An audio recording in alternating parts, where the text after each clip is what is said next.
Hearts. Love. I believe love is fortuitous. You can't hurry love, as the song says. Although for most of my life I tried. In high school, I was a super nerd. I had the big square glasses. I even wore bow ties.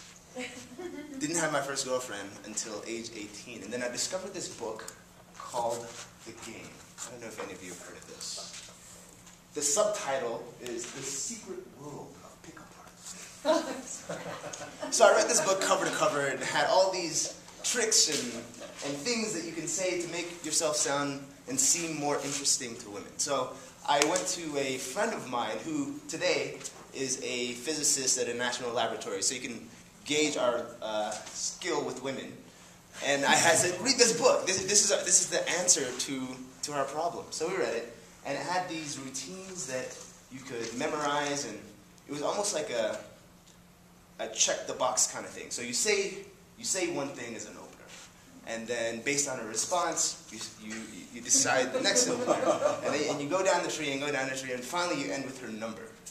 Okay, so we sat down and read this book, and we said, okay, I'm a mathematician, you're a physicist. We can map this out and just have this algorithm and then go out and test it in the field. So, we hitched up our britches and went out to the local bar. And the line that we had decided to use was called the A versus U smile. And it goes like this. Hi, you have a nice smile. I noticed that it's actually like a C smile.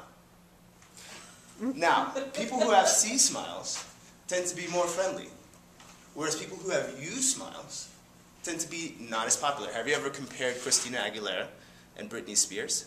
Britney Spears has a C smile. Christina Aguilera has a U. Check it out sometime. So, that was the thing. We go to this bar, and we spot two ladies standing there having drinks, minding their own business. And my friend Frankie says, go for it. So I walk up, deliver my routine. It works, and they're looking at each other. You smile, C smile. What is he talking about? They're interested. So at least I'm calling. And then Frankie comes in, and he says, "Hey, ladies, have you ever heard about the U smile and the C smile?" And the conversation stopped. The two ladies looked at each other, and they said, "Your friend just said that to us." Frankie, I was thinking, okay, we can say this, we can work it out. And so I started to say, oh, well, we were doing a survey. We wanted to see how people react. Frankie panics and screams, eject! Eject! And runs off. So that was the end of my dating efforts. I decided the game was just not for me. I'm not a pickup artist.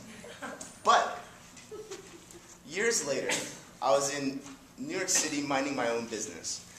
I was actually doing a photo shoot for the New York Times. I'm not a model, but they were doing an article on the bone marrow registry, and they wanted to take some photos. So it was a nice day. We were in central Manhattan. We went to Bryant Park. And the photographer's just taking shoots, and I'm kind of striking my best poses.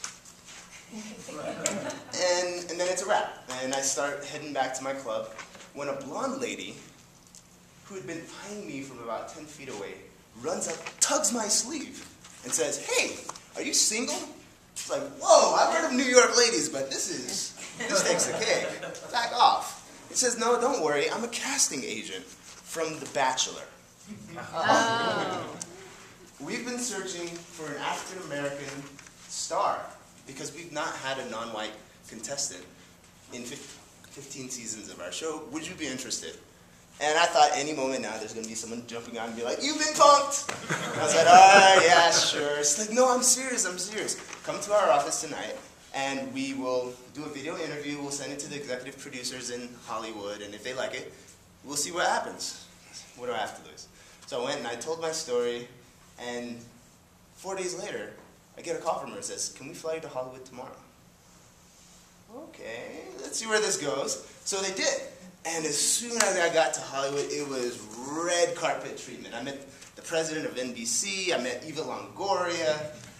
They were just whining and dining me. There's all this secrecy, hush, hush. Oh, we don't want to release the identity of our new star. Well, they flew me back to New York and started shooting the pilot episode. They flew my mom up to New York so they showed the family side of me. They had my friends come and do this reenactment of us having fun. It was really weird.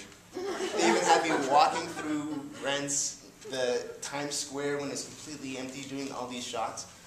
And then they had me booked on the Today Show. And all they wanted me to do was sign this tiny little contract. Little did they know, I'm a lawyer. So I actually read those things. And you would not believe the stuff they put in those contracts. I mean, they're trying to dangle all these beautiful women in front of me and all these exotic dates. In the contract, it says, everyone has to take a psychological test, which I thought, great, there's not going to be any crazies. Wrong. In the contract, it says, we can allow people with psychiatric illness on the show. We can also allow people with venereal diseases on the show. We will have hidden cameras. We can libel you, we can misrepresent you, we can slander you. And you can't have your own agent, so if we decide to destroy your image, you have no recourse. Best of all, as their anchor for this show that's going to be 15 to 30 million viewers, they offered me a grand compensation of $0. But they said, oh, we will make a handshake agreement and pay you under the table. We just don't want to have an employment contract. The first sentence on their contract says, NBC can lie to you. So I said, no thanks.